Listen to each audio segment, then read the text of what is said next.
Halo guys, di sini kelompok kami akan menjelaskan tentang Initial Public Offering atau IPO, Investment Banking and Financial Restructuring.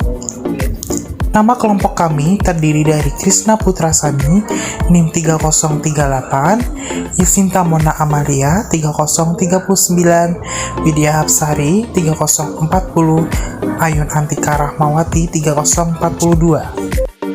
Selanjutnya, saya akan menjelaskan tentang siklus hidup finansial perusahaan yang startup. Apa itu arti dari siklus hidup perusahaan? Siklus hidup perusahaan adalah tahapan pertumbuhan dan perkembangan yang dilalui oleh hampir setiap perusahaan dari awal berdirinya perusahaan hingga akhir berdirinya perusahaan tersebut. Siklus hidup perusahaan terdiri dari beberapa tahap, antara lain, yang pertama ada tahap pemula. Tahap pemula adalah tahap ini dapat dibagi menjadi dua bagian. Yang pertama, penelitian. Yang kedua adalah pencarian dana yang terjadi sebelum perusahaan secara resmi akan dimulai. Yang kedua, ada tahap pertumbuhan dan pembentukan. Pada titik ini, keuntungan dari bisnis harus dengan nyaman menutupi penggajian dan overhead. Yang ketiga, ada tahap kedewasaan. Pada tahap ini, penjual mungkin stabil dan laba juga harus stabil. Biasanya ada struktur perusahaan dengan tingkat hierarki dan peran yang jelas. Yang keempat, ada decline atau exit. Pada fase terakhir ini, dalam siklus hidup perusahaan, mungkin berfungsi sebagai akhir atau mungkin sebagai awal yang baru untuk bisnis tersebut. Selanjutnya, saya akan menjelaskan tentang keputusan go public. Go public berarti menjual sebagian saham perusahaan kepada investor luar dalam penawaran umum perdana IPO dan kemudian memberikan perdagangan saham di pasar publik. Contoh saham yang sedang go public di Indonesia adalah saham Buka dari Bukalapak. Adapun beberapa keuntungan dan kerugian untuk menjadi go public. Yang pertama, keuntungan go public adalah meningkatkan likuiditas dan memungkinkan pendiri untuk memanen kekayaan mereka. Yang kedua adalah meningkatkan pendiri untuk melakukan diversifikasi.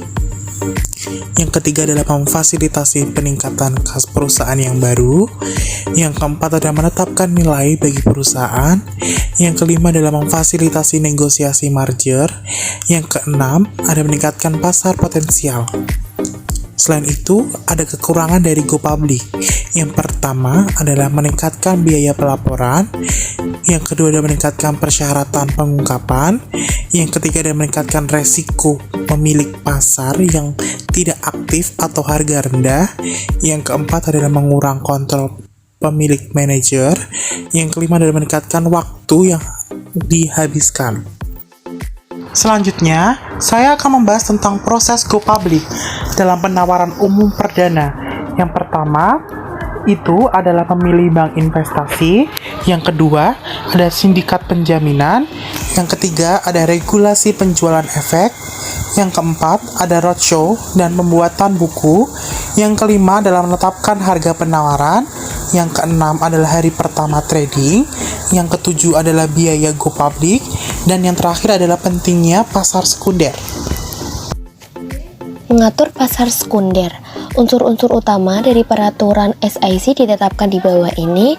Yang pertama, bursa saham.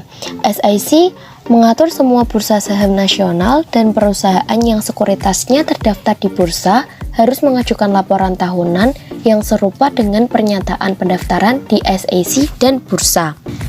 2. Pedagang. SIC memiliki kendali atas perdagangan oleh perusahaan orang dalam. Pejabat, direktur, dan pemegang saham utama harus mengajukan laporan bulanan terhadap perubahan kepemilikan mereka atas saham perusahaan.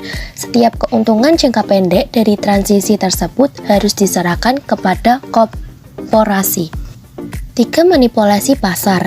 SIC memiliki kekuatan untuk melarang manipulasi oleh perangkat seperti pool atau mencuci penjualan.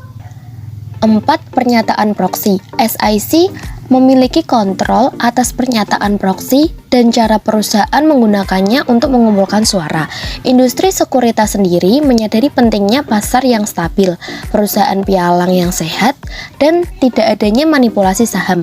Oleh karena itu, berbagai bursa bekerja sama dengan SIC untuk mengawasi transaksi dan menjaga integritas serta kredibilitas sistem. Demikian pula Asosiasi Dealer Sekuritas Nasional atau NASD bekerja sama dengan SIC untuk mengawasi perdagangan di dealer dan pasar OTC. Kelompok industri ini juga bekerja sama dengan otoritas pengatur untuk menetapkan kekayaan bersih dan standar lain untuk perusahaan sekuritas, untuk mengembangkan program asuransi, untuk melindungi pelanggan rumah pialang yang gagal, dan sejenisnya.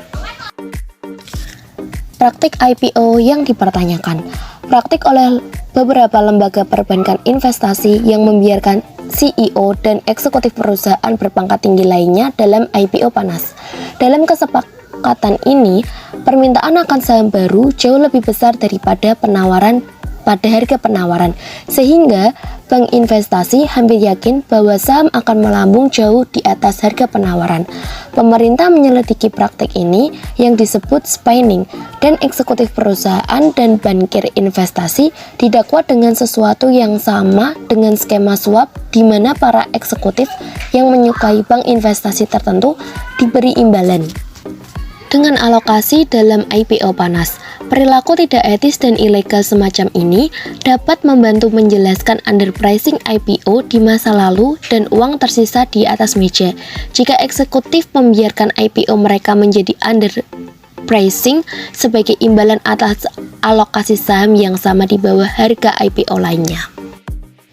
Jenis IPO khusus. Pada tahun 2014, General Electric menjual kepada publik sekitar 15% dari ekuitas di anak perusahaan yang sepenuhnya dimiliki Synchrony Financial. Anak perusahaan seperti induknya menjadi publik, tetapi induk tetap memegang kendali penuh atas anak perusahaan dengan menyimpan sekitar 85% dari saham biasa anak perusahaan. Jenis transaksi ini disebut transaksi pengukiran ekuitas atau penawaran umum sebagian atau spin out. Pengukiran ekuitas memang memiliki beberapa biaya terkait. Pertama, komisi penjamin yang terlibat dalam carve out lebih besar daripada penawaran ekuitas oleh induk perusahaan. Kedua, karena pengukiran ekuitas adalah jenis penawaran umum perdana, ada potensi untuk menurunkan harga penawaran baru. Ketiga, manajer kunci anak perusahaan harus menghabiskan banyak waktu untuk memasarkan saham baru. Keempat, ada biaya yang terkait dengan kepentingan minoritas yang tercipta dalam carve out. Misalnya, Dewan Direksi baru anak perusahaan harus memantau semua transaksi antara anak perusahaan dan induk untuk memastikan bahwa investor minoritas tidak dieksploitasi. Terakhir, ada biaya tambahan seperti laporan tahunan, pengajuan SIC, presentasi analisis, dan sebagainya yang kini harus ditanggung baik oleh induk maupun anak perusahaan. Cara lain menghimpun dana di pasar modal. Yang pertama, keputusan awal. Nah, sebelum meningkatkan modal, perusahaan harus membuat beberapa keputusan awal, seperti yang pertama itu adalah dolar untuk dikumpulkan. Ini berkaitan dengan berapa modal baru yang dibutuhkan oleh perusahaan. Yang kedua, jenis surat berharga yang digunakan. Haruskah saham biasa, preferen, obligasi, sekuritas hibrida, atau dikombinasikan untuk digunakan. 3. Tawaran kompetitif versus kesepakatan yang dinegosiasikan. 4. Pemilihan bank investasi. Sebagian besar kesepakatan negosiasi sehingga perusahaan harus memilih bank investasi. Ini bisa menjadi keputusan penting bagi perusahaan yang go public. Yang kedua yaitu penawaran ekuitas berpengalaman. Ketika sebuah perusahaan dengan saham yang diperdagangkan secara publik mengeluarkan saham tambahan disebut dengan penawaran ekuitas berpengalaman, juga dikenal sebagai sekunder atau penawaran lanjutan. Karena saham tersebut sudah diperdagangkan secara publik, Harga penawarannya akan didasarkan pada harga pasar saham yang ada. Biasanya, bank investasi membeli sekuritas dengan jumlah poin yang ditentukan di bawah harga penutupan pada hari terakhir pendaftarannya. 3. Registrasi RAK. Prosedur penjualan yang dijelaskan sejauh ini termasuk masa tunggu 20 hari setelah pendaftaran dengan SIC berlaku untuk sebagian besar penjualan sekuritas. Namun, di bawah peraturan SIC 415, perusahaan publik besar dan terkenal yang sering menerbitkan sekuritas dapat mengajukan pernyataan pendaftaran induk kepada SIC dan kemudian memperbaruinya dengan pernyataan bentuk pendek sesaat sebelum setiap penawaran individu. Berdasarkan prosedur ini, perusahaan dapat memutuskan pada pukul 10 pagi untuk menjual sekuritas dan menyelesaikan penjualan sebelum setengah hari. Prosedur ini dikenal sebagai pendaftaran RAK karena pada dasarnya perusahaan menempatkan sekuritas barunya di RAK dan kemudian menjualnya kepada investor ketika merasa pasarnya benar. Registrasi RAK memiliki dua keunggulan dibanding registrasi standar. Yang pertama, biaya flotasi yang lebih rendah, dan yang kedua, kontrol yang lebih besar atas waktu penerbitan. Pada dasarnya, ini untuk mempercepat proses dengan mengizinkan perusahaan menawarkan sekuritas kepada investor terakreditasi seperti lembaga keuangan, dealer sekuritas, dan individu yang kaya. Keuntungan utama dari penempatan pribadi ini adalah biaya flotasi yang lebih rendah, kecepatan lebih besar karena surat berharga tidak harus melalui proses pendaftaran SIC pada saat ditawarkan.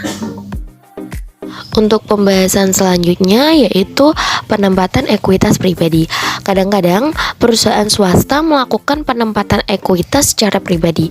Contohnya seperti Facebook menempatkan $1 miliar saham biasa dengan investor non-AS pada tahun 2011. Jenis private placement yang paling umum terjadi ketika perusahaan menempatkan sekuritas secara langsung dengan lembaga keuangan, seringkali perusahaan asuransi atau dana pensiun. Yang kedua, penempatan utang pribadi.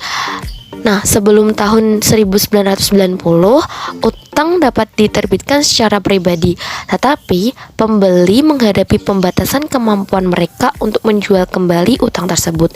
Ini berubah pada tahun 1990 dengan aturan SIC 144A yang memungkinkan pembeli institusional yang memenuhi syarat untuk memperdagangkan sekuritas yang tidak terdaftar di antara mereka sendiri. Yang terakhir, sekuritisasi terjadi dalam dua hal. Yang pertama, instrumen utang yang sebelumnya jarang diperdagangkan menjadi aktif diperdagangkan. Yang kedua, keamanan dapat dibuat dengan menjamin aset tertentu. Ini disebut dengan sekuritisasi aset sehingga menghasilkan sekuritas beragun aset. Selanjutnya, kita akan membahas mengenai aktivitas investment banking dan perannya dalam krisis ekonomi global. Bank investasi menanggung IPO, menanggung penawaran ekuitas berpengalaman, dan mengelola penawaran utang. Dengan kata lain, bank investasi membantu perusahaan meningkatkan modal. Merger dan akuisisi. Banyak bank investasi yang secara aktif terlibat dalam merger dan akuisisi atau ME melalui 3 kegiatan. Yang pertama, penjaruman. Bank investasi sering menemukan target potensial untuk pengakuisisi. Terkadang mendapat biaya pencari jika kesepakatan berhasil. 2. Menasehati. Bank target maupun pengakuisisi harus mendokumentasikan bahwa kesepakatan itu adil bagi pemegang saham mereka dengan melakukan analisis penilaian uji tuntas. Bank investasi sering memberikan nasihat konsultasi selama tahap ME ini. 3. Penjaminan. Sebagian besar ME mengharuskan penambahan modal baru. Bank investasi menanggung masalah baru ini. Penjaminan emisi adalah yang paling menguntungkan dalam kegiatan ini. Tetapi jika kesepakatan gagal, maka tidak ada sekuritas baru yang akan dijaminkan. Ini membuat orang bertanya-tanya bagaimana bankir investasi yang tidak memihak ketika menemukan target dan memberikan saran selama negosiasi. Selanjutnya, sekuritisasi. Bank investasi sering memberikan nasihat kepada lembaga keuangan mengenai sekuritisasi pinjaman atau sewa lembaga tersebut. Faktanya, bank investasi sering memberikan layanan turnkey dengan membeli pinjaman institusi, mengamankan pinjaman, dan menjual sekuritas yang baru dibuat. Dengan demikian, bank investasi menjadi sekuritisasi, bukan hanya penasehat. Selama krisis ekonomi global, banyak bank investasi tidak dapat menjual semua sekuritas berbasis hipotek yang mereka buat, dan dibiarkan memegang beberapa di antaranya dalam portofolio mereka sendiri. Ketika peminjam asli mulai gagal bayar, nilai sekuritas yang dimiliki oleh bank investasi ini anjlok. Manajemen aset. Banyak perusahaan perbankan investasi menciptakan dana investasi seperti kemitraan terbatas atau LP yang mungkin berinvestasi di real estate di negara berkembang, atau LP yang mungkin berusaha mengeksploitasi mispricing di berbagai kelas aset. Dengan kata lain, mereka menjalankan dana lindung nilai mereka sendiri yang bisa sangat menguntungkan. Seperti dana lindung nilai lainnya, mereka mengumpulkan modal untuk dana ini dari berbagai sumber. Namun, tidak seperti dana lindung nilai lainnya, bank investasi seringkali memiliki akses ke sumber khusus klien mereka sendiri. Banyak bank investasi memiliki divisi manajemen kekayaan atau anak perusahaan yang memberikan nasihat investasi kepada individu atau lembaga kaya seperti dana pensiun. Sebagai penasehat, mereka merekomendasikan strategi investasi termasuk investasi khusus kepada klien mereka. Beberapa dari investasi ini mungkin sekuritas individu atau reksadana yang dikelola oleh organisasi lain. Namun, beberapa investasi yang direkomendasikan mungkin adalah dana yang dikelola oleh bank investasi penasehat itu sendiri. Ini mungkin investasi yang bagus, tetapi setidaknya ada konflik kepentingan ketika penasihat merekomendasikan dana yang dikelola oleh perusahaan mereka sendiri. Selanjutnya, operasi perdagangan. Banyak perusahaan perbankan investasi memiliki operasi perdagangan di mana mereka secara aktif berdagang atas nama klien. Misalnya, klien mungkin memerlukan bantuan dalam menjual sejumlah besar utang. Perusahaan perbankan investasi biasanya membuat pasar di saham perusahaan yang mereka ambil ke publik. Dengan demikian, kegiatan ini dapat dilihat sebagai layanan yang diberikan kepada klien. Namun, banyak bank investasi juga melihat operasi perdagangan mereka sebagai pusat laba. Dengan kata lain, para pedagang mencoba untuk membeli rendah dan menjual tinggi, dan dalam prosesnya mereka terkadang mengumpulkan posisi besar yang menjadi sulit untuk dibongkar. Bank investasi juga merupakan pemain utama di pasar credit default swaps atau CDS. Jika bank investasi gagal membayar CDS mereka, maka itu akan menyebabkan kesulitan keuangan yang berpotensi menyebabkan kebangkrutan di banyak lembaga keuangan lainnya. Karena banyak bank investasi adalah anak perusahaan dari perusahaan induk bank, kegagalan investasi bank mengancam kelangsungan hidup perusahaan induk dan anak perusahaan lainnya. Seperti bank komersial yang memulai membatasi kredit yang mereka berikan kepada peminjam. Singkatnya, krisis keuangan menyebar ke sektor non-keuangan karena lembaga keuangan mulai mengurangi kredit yang mereka berikan ke sektor non-keuangan. Landscape perbankan investasi tentu telah berubah selama krisis ekonomi global. Selanjutnya, kita akan membahas mengenai go private. Go private dapat meningkatkan nilai beberapa perusahaan cukup untuk memperkaya manajer dan pemegang saham publik keuangan yang tentu saja mengurangi pajak. Keuntungannya, 1. Penghematan biaya administrasi. Karena go private mengambil saham perusahaan dari tangan publik, menghemat waktu dan biaya yang terkait dengan pendaftaran sekuritas, laporan tahunan, SEC, dan pelaporan pertukaran menanggapi pertanyaan pemegang saham dan sebagainya. 2. Peningkatan insentif manajerial. Peningkatan kepemilikan dan rencana insentif ekuitas manajer berarti bahwa manajer mendapatkan keuntungan lebih langsung dari usaha mereka sendiri. Karenanya, efisiensi manajerial cenderung meningkat setelah go private. Jika perusahaan sangat sukses, maka manajernya dapat dengan mudah melihat kekayaan bersih pribadi mereka meningkat 20 kali lipat. Tetapi, jika perusahaannya gagal, maka manajernya tidak akan menghasilkan apa-apa. Ketiga, peningkatan fleksibilitas manajerial. Manajer di perusahaan swasta tidak perlu khawatir tentang dampak penurunan pendapatan kuartal berikut terhadap harga saham perusahaan, sehingga mereka dapat fokus pada tindakan strategis jangka panjang yang pada akhirnya akan memiliki dampak positif terbesar pada nilai perusahaan. Fleksibilitas manajerial mengenai penjualan aset juga lebih besar di perusahaan swasta, karena penjualan seperti itu tidak perlu dibenarkan untuk sejumlah besar pemegang saham dengan potensi kepentingan yang beragam. 4. Peningkatan pengawasan dan partisipasi pemegang saham. Menjadi swasta biasanya menghasilkan penggantian kelompok pemegang saham publik yang sebagian besar pasif dan tersebar dengan sekelompok kecil investor yang mengambil peran lebih aktif dalam mengelola perusahaan. Investor ekuitas baru ini memiliki posisi substansial di perusahaan swasta. Karenanya, mereka memiliki motivasi yang lebih besar untuk memantau manajemen dan untuk memberikan insentif kepada manajemen daripada pemegang saham biasa dari perusahaan publik. Kelima, peningkatan leverage keuangan. Menjadi swasta biasanya memerlukan peningkatan drastis dalam penggunaan pembiayaan utang perusahaan yang memiliki dua efek.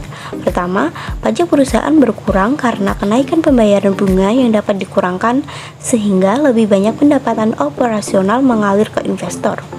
Kedua, peningkatan persyaratan layanan utang memaksa manajer untuk menekan biaya untuk memastikan bahwa perusahaan memiliki arus kas yang cukup untuk memenuhi kewajibannya. Selanjutnya, mengelola struktur jatuh tempo utang. Faktor-faktor yang terkait dengan pilihan struktur minoritas. Pertama, pencocokan kedewasaan. Perusahaan pada umumnya sangat menekankan pada pencocokan jatuh tempo, dan faktor ini sering mendominasi keputusan jatuh tempo utang. Kedua, pengaruh tingkat suku bunga dan perakiraan. Manajer keuangan juga mempertimbangkan tingkat dan perkiraan suku bunga baik absolut maupun relatif. Etika membuat keputusan pembiayaan. Misalnya, jika suku bunga jangka panjang tinggi menurut standar historis dan diperkirakan akan turun, manajer akan enggan mengeluarkan utang jangka panjang dan akan mengunci biaya tersebut untuk jangka waktu yang lama. Manajer keuangan juga harus mengatur struktur modal mereka sedemikian rupa sehingga mereka dapat melewati hampir semua badai ekonomi, dan ini pada umumnya memerlukan 1. Menggunakan beberapa campuran utang dan ekuitas. 2. Menggunakan utang dengan jatuh tempo yang kurang lebih sesuai dengan jatuh tempo aset yang dibiayai. Operasi pengembalian dana. Banyak utang perusahaan dijual selama akhir tahun 1990-an. Karena perlindungan panggilan atas sebagian besar utang ini telah berakhir. Dan karena suku bunga telah turun sejak utang diterbitkan, banyak perusahaan menganalisis pro dan kontra pengembalian dana obligasi. Pendekatan dasarnya adalah memperkirakan arus kas tambahan setelah pajak yang terkait dengan pengembalian dana tersebut. Arus kas dalam keputusan pengembalian dana adalah karena adanya hutang, sehingga arus kas harus didiskontokan pada biaya hutang setelah pajak. Cara terbaik untuk memeriksa keputusan pengembalian dana adalah melalui sebuah contoh. Microchip Computer Company memiliki penerbitan obligasi senilai 60 juta dolar yang memiliki tingkat bunga kupon tahunan 12% dan sisa 20 tahun hingga jatuh tempo. Suku bunga jangka pendek saat ini adalah 6%. Prediksinya adalah bahwa suku bunga jangka panjang tidak mungkin turun di bawah 9%. Biaya flotasi pada masalah pengembalian dana baru akan berjumlah 2.650.000 dolar. Dan tarif pajak federal plus negara bagian marginal perusahaan adalah 40%. Haruskah perusahaan mengembalikan 60 juta dolar obligasi 12%? Langkah-langkah menguraikan proses keputusan ada 4 langkah. Langkah pertama adalah menentukan pengeluaran investasi yang diperlukan untuk mengembalikan dana masalah. Langkah kedua, hitung efek pajak biaya flotasi tahunan. Langkah ketiga, hitung tabungan bunga tahunan. Langkah yang terakhir, tentukan NPV pengembalian dana. TVE menurunkan beban bunganya. Jika telah menerbitkan utang dengan suku bunga tetap, ia akan terjebak dengan pembayaran kupon yang tinggi jika suku bunga di pasar turun. Jika telah menerbitkan utang dengan suku bunga mengambang, ia akan terjebak dengan pembayaran kupon yang tinggi jika suku bunga naik. Jika telah menerbitkan utang yang dapat ditarik, maka ia dapat membiayai kembali jika suku bunga turun. Tetapi biaya pengembalian dananya tinggi, dan TVE harus menderita karena keputusan apakah akan mengembalikan uang atau menunggu dengan harapan tarif akan turun. Tak satu pun dari 3 pilihan ini tampak diinginkan. Jadi, TVE mengeluarkan jenis keamanan baru yang mengatasi masalah ini. Obligasi baru ini secara resmi disebut Putable Automatic Rate Reset Securities, tetapi umumnya dikenal sebagai ratchet bond. Obligasi ini memiliki fitur yang mengatur ulang tingkat kupon setiap tahun. Mulai tahun 2003 menjadi 94 basis poin di atas tingkat obligasi Treasury 30 tahun yang berlaku. Asalkan kupon baru akan lebih rendah dari kupon obligasi ratchet saat ini. Dengan kata lain, kupon obligasi akan turun jika suku bunga turun, tetapi tidak akan pernah meningkat dari tahun ke tahun, memungkinkan TVE untuk mengunci suku bunga terendah yang berlaku selama periode tersebut. Kehidupan obligasi, intinya, TVE dapat mengembalikan utangnya kapan saja ketika suku bunga turun, maka istilahnya ratchet. Spread 94 basis point lebih tinggi dari spread pada treasuries yang biasanya ada pada obligasi non-callable TVE mengingat peringkat obligasinya. Jika peringkat obligasi memburuk, maka investor dapat menempatkan obligasi tersebut dengan menjualnya kembali ke TVE. Efek bersihnya adalah investor terekspos pada risiko suku bunga, tetapi tidak terhadap risiko kredit. Dan mereka dikompensasikan untuk risiko suku bunga dengan spread yang relatif tinggi. Obligasi ini awalnya diterbitkan dengan kupon 6,750%. Dan pada tanggal riset pertama yaitu 1 Juni 2003, tingkat suku bunga menjadi 5,952%, mencerminkan penurunan suku bunga jangka panjang sejak tahun 1998. Pada April 2014, obligasi jangka panjang suku bunga telah turun, sehingga tingkat kupon pada par sempat turun menjadi 3,830%. Mengelola struktur resiko utang dengan pembiayaan proyek. Pembiayaan proyek menawarkan beberapa manfaat potensial dibandingkan pembiayaan utang konvensional.